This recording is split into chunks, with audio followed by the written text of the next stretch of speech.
नमस्कार, आप सुन रहे हैं आकाशवाणी ईटानगर और अरुण एफएम 103.1 मेगाहर्ट्ज़। मैं हूं आपके रेडियो साथी गैर अतर। स्वागत करती हूं अपने सभी श्रोताओं का एक और विशेष कार्यक्रम में। श्रोताओं, आज 3 मार्च है, यानी कि वर्ल्ड हियरिंग डे। जी हाँ, पूरे विश्व भर में आज के दिन को वर्ल्ड हियरिंग डे के रूप में मनाया जाता है। और इस मौके पर हम इस कार्यक्रम में आज ये जानने की कोशिश करेंगे कि वर्ल्ड हियरिंग डे क्यों मनाया जाता है और हमारे कान और जो सुनने की क्षमता है उससे जुड़ी कई बातों पर भी हम चर्चा करेंगे। और ये सभी जानकारी लेने के लिए हम पहुँचे Tomo Riba institute of health and medical sciences TRIHMS Naharlagun में, जहाँ पर हमारी बातचीत हुई 2 ENT स्पेशलिस्ट से। जी हाँ, डॉक्टर अमृत देबबर्मा और डॉक्टर हागे दुनिया। हम दोनों डॉक्टर्स का कार्यक्रम में स्वागत करते हैं और आपको सुनवाते हैं वर्ल्ड हियरिंग डे के मौके पर हुई हमारी बातचीत। नमस्कार। तो जैसे कि आप सभी जानते हैं कि 3 मार्च को दुनिया भर में वर्ल्ड हियरिंग डे मनाया जाता है। तो अभी देखा जाए कि क्यों उस दिन को हम लोग ने सिलेक्ट किया है ऐसा वर्ल्ड हियरिंग डे और इसके पीछे क्या पर्पस है। तो कहानी यही है कि हमारा जो हियरिंग लोगों का जो हियरिंग लॉस या डेफनेस जो कहते हैं, बहरापन, उसको जितना कम हो सके करना, प्रिवेंशन करना और कान की देखभाल करना ताकि कान की बीमारियों से बच सके और सब्सिक्वेंटली जो हियरिंग लॉस होता है उसकी वजह से उससे दूर रह सके। और अगर हम अरुणाचल की बात करें या फिर ट्रिम्स की बात करें, आपके एक्सपीरियंस की बात करें, तो जिस तरह के केसेस आप देखते हैं ट्रिम्स में, यहाँ पे आपको कौन से केसेस कान से जो ENT रिलेटेड कौन से केसेस ज़्यादा देखने को मिलता है? कि पिछले 4-5 साल से मैं जब से ट्रिम्स ज्वाइन किया हूँ तो अपने एक्सपीरियंस के हिसाब से मैं बता रहा हूँ कि यहाँ पे ज़्यादातर कान के बहने का यानी कान से पानी आने का बीमारी ज़्यादातर दिखाई देते हैं और उसी की वजह से हियरिंग लॉस भी होता है ज़्यादातर केसेस में। उसी के साथ साथ में ये भी देखा गया है कि जो बुज़ुर्ग लोग होते हैं, senior citizens, age related hearing loss ये भी कम नहीं है। तो बहुत पेशेंट ऐसा आता है जो ओल्ड एज में हियरिंग लॉस की वजह से पहले कंसल्ट नहीं करते थे, बट अभी इतना ज़्यादा प्रॉब्लम कर रहे, सुनाई नहीं दे रहे, तो वो लोग हमारे पास आते हैं। बाकी जो केसेस में तो वही है, आपका कान के इन्फेक्शन की वजह से ज़्यादातर हियरिंग लॉस यहाँ देखने को मिलता है। हाँ, यहाँ पे जैसे अभी आप बता रहे थे कि कान से पानी आने की वजह से ये केसेस ज़्यादा देखने, उसका क्या कारण रहता होगा? तो उसमें कान से जो पानी आने की बीमारियाँ वो एडल्ट में भी होता है और बच्चों में भी होता है। तो बच्चों में ज़्यादातर सर्दी जुकाम होने से ही कान में दर्द, फिर इसके बाद कान के पर्दा फटने से पानी आता है और बच्चे को कम सुनाई देता है। तो ये बीमारियां जो है ज़्यादातर आप पोर हाइजीनिक की वजह से होता है। जब साफ सफाई नहीं रखते, ध्यान नहीं रखते हैं, बच्चा कुछ अनहाइजीनिक फूड लिया, ठंडा कुछ ले लिया ज़्यादातर समय। और एडल्ट में भी वही है, एक तो इन्फेक्शन में शुरू में तो वही सर्दी जुकाम की वजह से होता है या किसी ने मार दिया क्या काम करते समय किसी तरह कान के पर्दा फट गया, फिर बाद में वो इन्फेक्शन होने की वजह से धीरे धीरे पस आने लगता है और कम सुनाई देता है। ये भी एक रीज़न है इसमें। तो आज वर्ल्ड हियरिंग डे है, तो और आपने शुरू में भी कह दिया कि हियरिंग लॉस और डेफनेस ये सब के अवेयरनेस के लिए ये दिन मनाया जाता है, तो हम उसी पे फोकस करते हैं। तो जो हियरिंग लॉस है उसका क्या क्या रीज़न हो सकता है, क्या क्या कॉजेस हो सकता है? हाँ, हियरिंग लॉस को तो बहुत सारे कारण हैं।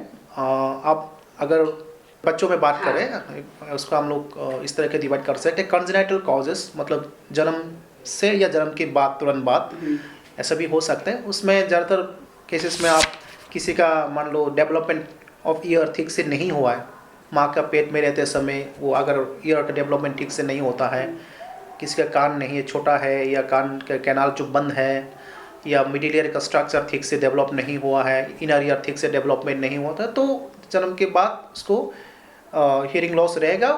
और धीरे धीरे 2-3 साल के बाद जब वो बोलने का समय आएगा तब वो बात नहीं कर पाएगा, तो हम लोग को पता चलेगा, हाँ, कि पेरेंट्स को पता चले कि ये कुछ तो गड़बड़ है, कुछ तो प्रॉब्लम है जो बच्चे को सुनाई नहीं दे रहा, इसके वजह से स्पीच डेवलपमेंट नहीं हुआ, ये हो सकता है। अभी एक्वायर्ड केसेस में ये जैसे मैंने बताया था पहले भी, कान सर्दी खांसी बुखार इन्फेक्शन एलर्जी की वजह से हो सकता है, और आपका किसी चोट लगने की वजह से हो सकता है, किसी ने खेलते खेलते बच्चे के कान में थप्पड़ मार दिया है तो का पर्दा फट गया, ये भी हो सकता है। या कान में कुछ बच्चा लकड़ी या दन्नी वगैरह कुछ घुसा या फिर इसके वजह से ट्रॉमेटिक परफोरेशन जो कहते हैं हम लोग टिम्पैनिक मेम्ब्रेन पर्दे का, उसके वजह से भी हो सकता है। दूसरा होता है आपका लाउड साउंड एक्सपोजर की वजह से, सडनली कुछ एक्सप्लोजन हुआ कान के सामने, बड़ा सा कुछ आवाज़ आया तो कान के पर्दे रप्चर हो सकता है, नर्व डैमेज हो सकते हैं, उससे भी होता है। या कुछ दवाई से भी हो सकता है, ototoxic drugs induce hearing loss, जैसे आपका कुछ एंटीबायोटिक्स वगैरह होता है, कुछ आपका एंटी मलेरिया ड्रग्स वगैरह होता है, एंटी ट्यूबरकुलर ड्रग्स, उससे भी हेयरिंग लॉस होता है। और बाकी जैसे इन्फेक्टिव पैथोलॉजी तो मैंने बताई है, कान से पानी आना, कान के अंदर पानी जमना, उसके वजह से हेयरिंग लॉस होता है। फिर साउंड एक्सपोजर में भी और एक चीज़ है जिसके लो इंटेंसिटी साउंड अगर काफ़ी समय से धीरे धीरे अगर वो एक्सपोज होते जा रहा है, सालों 3-4 साल 5 साल से, खासतौर से जो फैक्ट्रीज में काम करते हैं जिसमें कंटिन्यूअस साउंड एक्सपोजर होते रहते हैं, तो low frequency sound but consistently कम है लेकिन वो बहुत देर लगातार हो रहा है, तो उससे हेयरिंग लॉस तो होता ही है। उसको हम लोग नॉइस इंड्यूस हेयरिंग लॉस कहते हैं।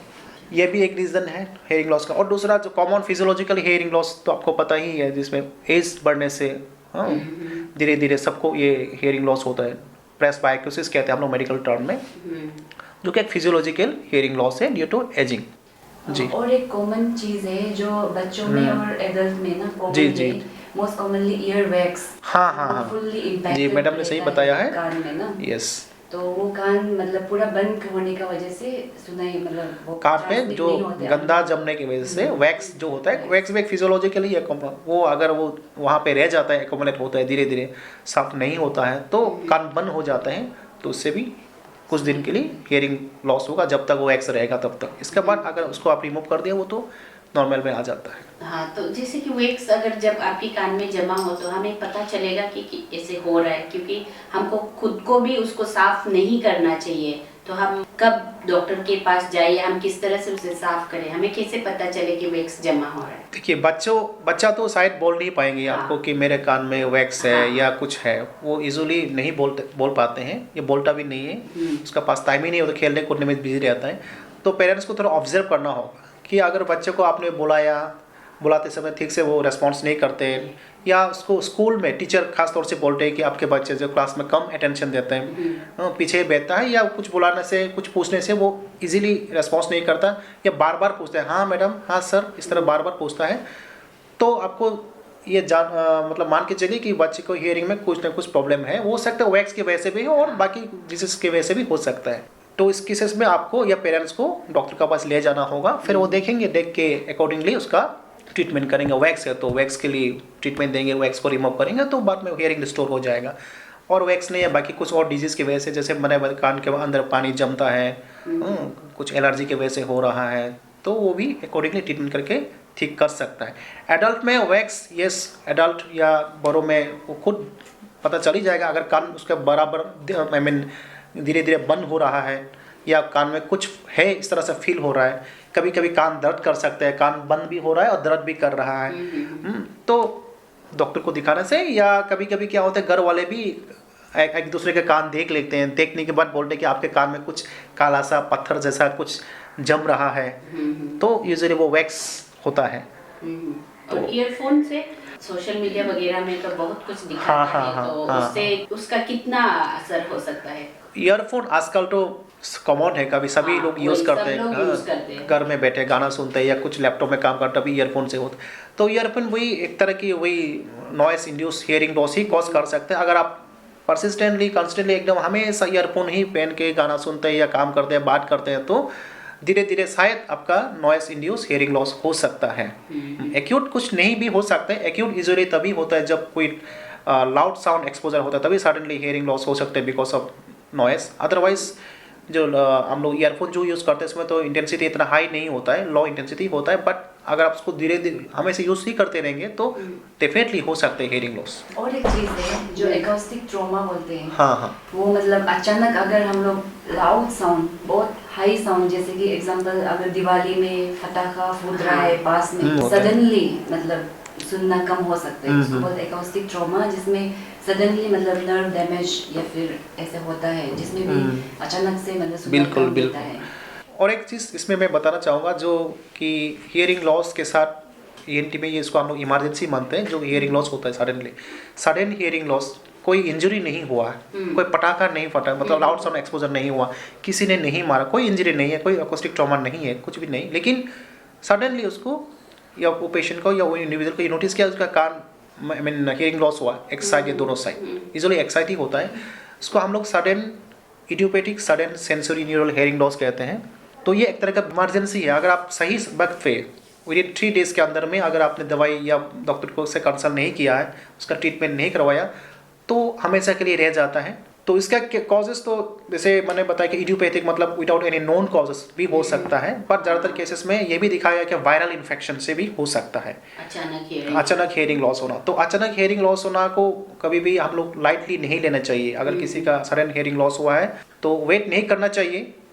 अगर आप पॉसिबल हो तो जल्द से जल्द डॉक्टर से कंसल्ट करके अकॉर्डिंगली उसका ट्रीटमेंट करना नहीं चाहिए, तो फिर वो हमेशा के लिए रह जाएगा या परमानेंट हियरिंग लॉस हो सकता है। ये बहुत ही इंपॉर्टेंट है, ENT में इसको हम लोग इमरजेंसी कंसिडर करते हैं ENT में। तो उस तरह से अगर जो भी प्रॉब्लम है, जैसे अभी इसको हम सिम्टम्स भी कह सकते हैं कि हमें क्या चीज़ फील करने से हमको डॉक्टर के पास जल्दी पहुंचना चाहिए। कोई हम लोग का ऐसे होता है, जैसे आप शुरू में भी थोड़ा बताए कि लास्ट में आते हैं तब तक इलाज करना लगभग नामुमकिन भी हो जाता है, उतना फ़ायदा भी नहीं होता है। तो हम कौन सा स्टेज में क्या फील करने से, क्या सिम्टम्स दिखने से हमें डॉक्टर के पास आना चाहिए?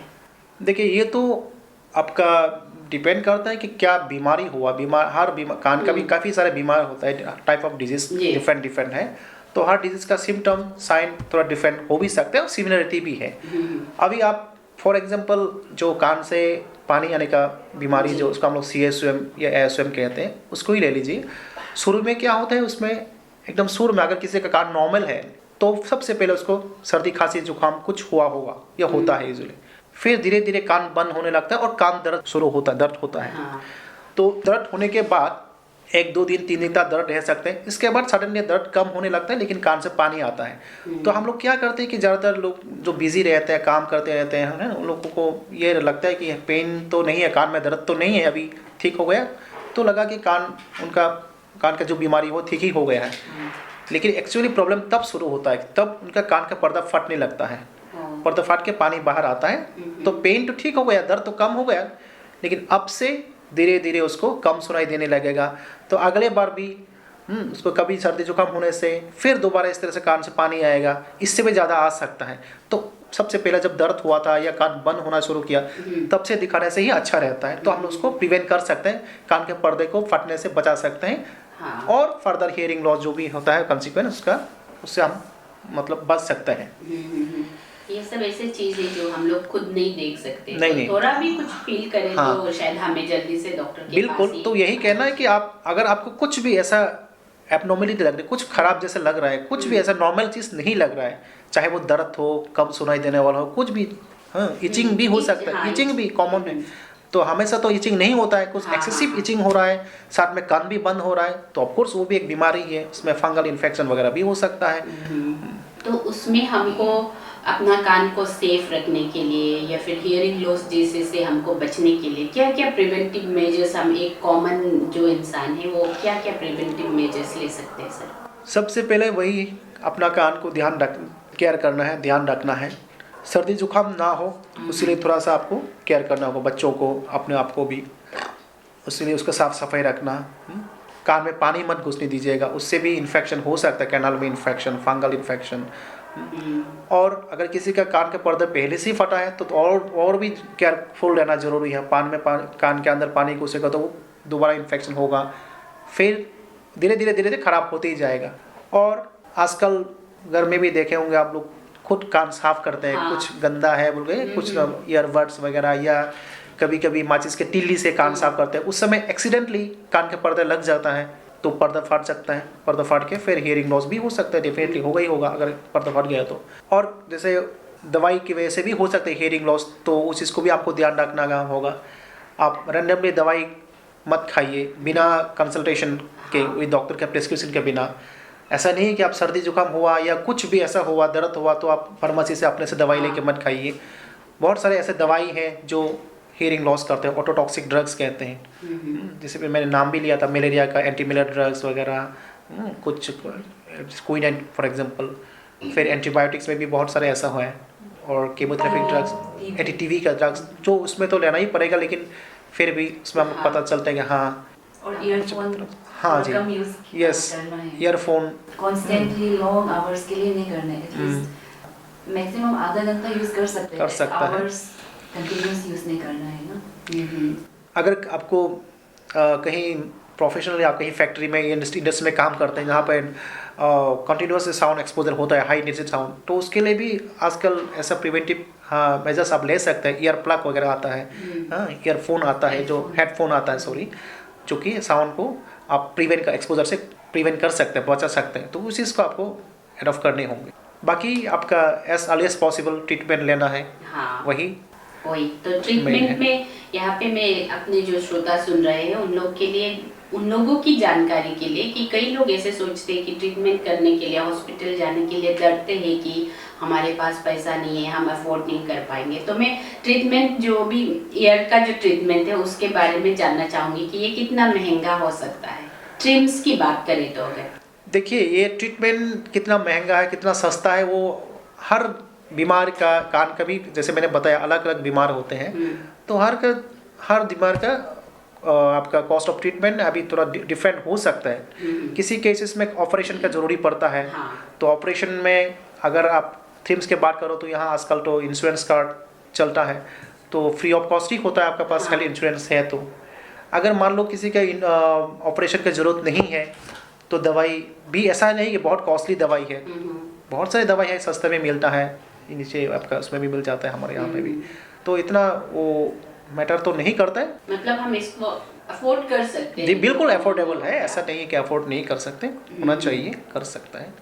इतना कॉस्टली ट्रीटमेंट भी नहीं है। हाँ। खाली ऑपरेशन में थोड़ा खर्चा हो सकता है, जिसके लिए तो इंश्योरेंस कार्ड है ही। और बाकी आप जो हियरिंग एड की बात करते हैं, मशीन जो पहनते हैं ना, जो यूजुअली, वो फिलहाल तो मेरी जानकारी में तो फ्री ऑफ कॉस्ट तो प्रोवाइड नहीं करते हैं।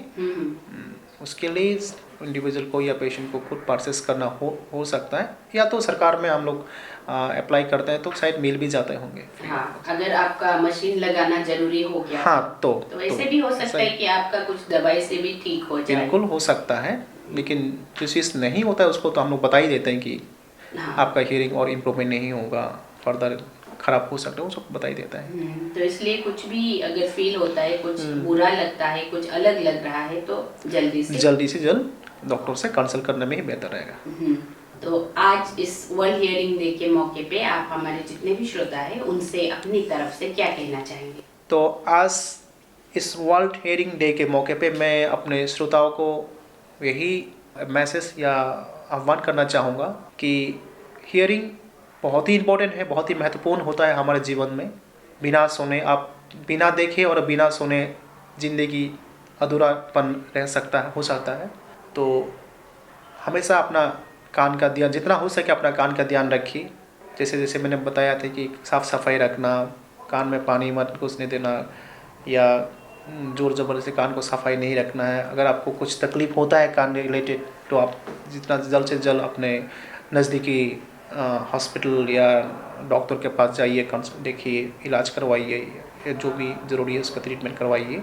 प्रिवेंटिव मेजर्स के बारे में जैसे मैंने बताया था, साउंड एक्सपोजर से जितना हो सके बचना, noise sound, mean high intensity noise और लो इंटेंसिटी नॉइस दोनों ही खतरनाक होता है। दोनों, ऐसा नहीं कि एक ज़्यादा साउंड कम है तो ठीक है। तो वो चीज़ अगर हम लोग ठीक ठाक एडप्ट करते हैं, लेते हैं, प्रिवेंशन ये करते हैं, तो काफ़ी हद तक हम लोगों को हियरिंग लॉस से बच सकता है। बस यही बोलना है कि जो हियरिंग है, जो सुनाई है ना, ये एक चीज़ है जो हमको सब वर्ल्ड में कनेक्ट करके रखता है। जैसे कि एग्जांपल, अगर हम लोग ऐसे स्टोरीज बता के, बात करके ना, सब वर्ल्ड मतलब आपस में कनेक्टेड रहता है। तो इसको प्रोटेक्ट करना है और चेरिश करना है, ग्रांटेड में नहीं लेना है अगर कुछ भी प्रॉब्लम होता है तो। बिल्कुल। आकाशवाणी को समय देने के लिए आप दोनों का बहुत बहुत शुक्रिया। धन्यवाद। Thank you. तो श्रोताओं, आप सुन रहे थे वर्ल्ड हियरिंग डे के मौके पर हमारी खास बातचीत डॉक्टर अमृत देव वर्मा, ENT स्पेशलिस्ट, और डॉक्टर हागे दुनिया, ENT स्पेशलिस्ट, ट्रिम्स, नाहरलगन से। हम आकाशवाणी परिवार की ओर से हमें समय देने के लिए दोनों डॉक्टर्स का बहुत बहुत धन्यवाद करते हैं। और हमें विश्वास है कि हमारे जो श्रोता मित्र है वे अपने कान का और जो अपने सुनने की क्षमता है उसका ज़रूर ख्याल रखेंगे, अपने कान को साफ रखेंगे, हमेशा जागरूक रहेंगे और कुछ भी तकलीफ़ हो तो तुरंत डॉक्टर के पास ज़रूर जाएंगे। और तभी जाकर ये जो दिवस है वर्ल्ड हियरिंग डे, इसे मनाने का जो मकसद है वो पूरा होगा। और आप सदैव जागरूक रहेंगे, इसी विश्वास के साथ आप सभी श्रोताओं से लेती हूँ विदा। सुनते रहिए आकाशवाणी ईटानगर और अरुण FM 103.1 मेगाहर्ट्ज़। शुभ दिन, नमस्कार।